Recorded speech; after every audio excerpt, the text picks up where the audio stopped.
প্রধানমন্ত্রীর কথা বলছিলেন, মতুয়াদের নিয়ে এত কথা হলো, মতুয়াদের ভোটাধিকার দিতে পারবেন কিনা তা নিয়ে তো উনি একটা কথাও খরচ করেননি।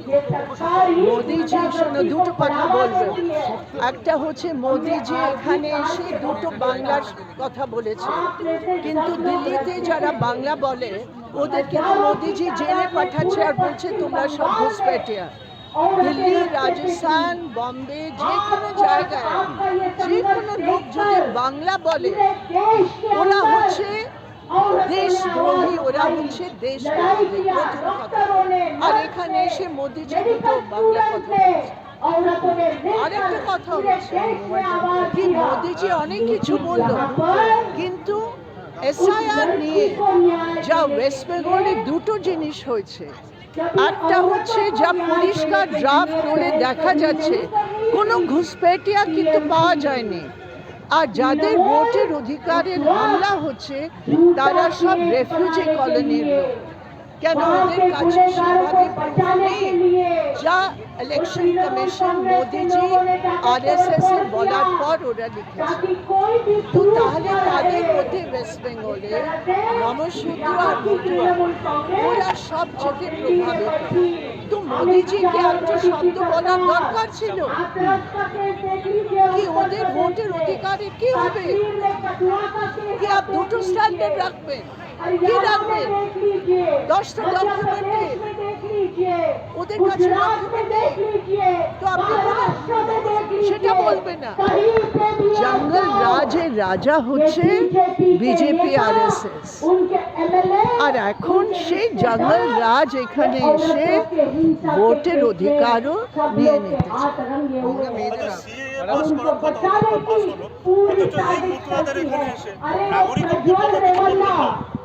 যা রুলস তৈরি ওরা করেছে তার মধ্যে যত শর্ত আছে, কন্ডিশনস আছে সিটিজেনশিপের জন্য, সেটা যারা গরিব মতুয়া নমশূদ্র আছে তাদের খুবই কঠিন পরিস্থিতি হবে।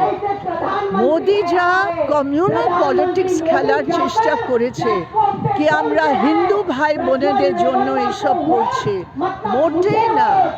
যদি হিন্দু ভাই বোন আদানি আম্বানির শ্রেণী হয় তখন ফায়দা হবে, কিন্তু যদি হিন্দু ভাই বোন আমাদের গরিব হয় তারা কখনো ডকুমেন্ট পাবে না।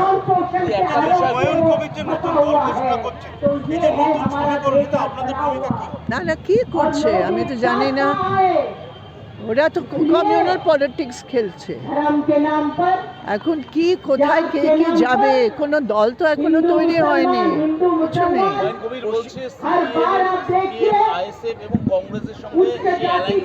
আরে যে কোনো শোনো, যে কোনো লোক যে কোনো কথা বলতে পারে। আমাদের দেশে ফ্রিডম অফ এক্সপ্রেশন আছে, আজকেও কিছু বলবে, কালকে কিছু বলবে, আমরা এইসব ব্যাপারে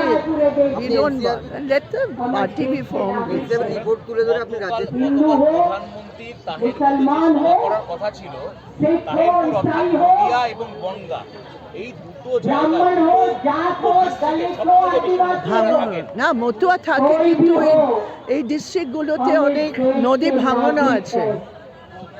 ये बीजेपी आरएसएस को कोई हक नहीं पहुंचता ये कहने का या ये तय करने का। না ওইটা শুধু ভারত বিরোধী না, এটা বাংলাদেশ বিরোধী। বাংলাদেশের জন্ম হয়েছে একটা সেকুলার প্ল্যাটফর্ম।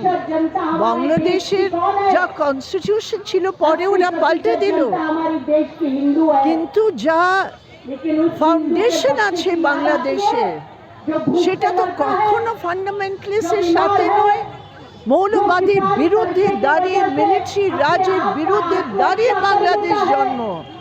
তো বাংলাদেশে আজকে যা মৌলবাদী শক্তিরা দাঁড়িয়ে যেভাবে করছে সেটা শুধু আমাদের দেশে নয়, সেটা তো আছে, সেটা বাংলাদেশের নিজের জন্য কত ক্ষতি।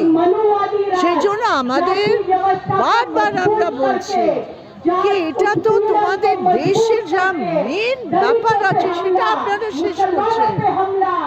ওইদিকে মৌলবাদী আর আমাদের দেশে যদি কমিউনাল ফোর্সেস আরএসএস মোদি এটা ব্যবহার করে আরো কমিউনাল প্রচার করবে, সেটা তো পুরো আমাদের রিজন প্রভাবিত হবে। এই জায়গা থেকেই প্রশ্ন, বারবার বিজেপি বলছে যে বাংলাদেশ থেকে যারা এসছে তাদের আশ্রয় দিয়েছে তৃণমূল। এভাবে কি কোনোভাবে কোনো শক্তি ডিভিডেন্ড পাবে আমাদের এখানে? আমি এখানে বলছি তৃণমূল, বিহারে বললো আরজেডি, আর কোনো জায়গায় আর কোনো পার্টির নাম নিচ্ছে। ওরা শুধু চিপ পলিটিক্স খেলছে।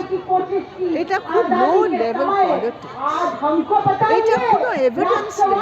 আমি আপনাকে বলছি SIR এ কত ঘুষপেটি পাওয়া গেছে, কত ঘুষপেটি। একটা কথা ওরা বলছে না, যা আমরা লিস্ট দেখছি বিহার হোক ওয়েস্ট বেঙ্গল যে কোনো জায়গায়, সেটা যারা নেই তাদের নাম আছে 2002 থেকে। যারা মাইগ্রেন্ট ওয়ার্কার ওদের নাম কাটানো হচ্ছে, যারা মহিলা ওদের নাম কাটানো হচ্ছে। ঘুষপেটি কোথায়? ওরা গরিবের বিরুদ্ধে এই চক্রান্ত করছে। আর তার মধ্যে ওয়েস্ট বেঙ্গলে যা সবচেয়ে বেশি প্রভাবিত হবে ওটা হচ্ছে আমাদের রেফিউজি ভাই বোনেরা, যার বড় অংশে গরিব নমশূদ্র। আমি জানি, আমি উত্তরাখণ্ডে নমশূদ্রদের মধ্যে আমাদের অনেক কাজ হয়েছে, ওদের জমি দেওয়ার জন্য, পাট্টা দেওয়ার জন্য। আর আমরা জানি এত ইনসিকিউর লাইফ। যখন বামরা ছিল আমরা একটা প্রোটেকশন হিসাবে করেছি, আজকে তো শুধু রাজনীতি খেলা হচ্ছে ওদের অধিকার নিয়ে। এটা খুবই ক্ষতি, খুবই ক্ষতি।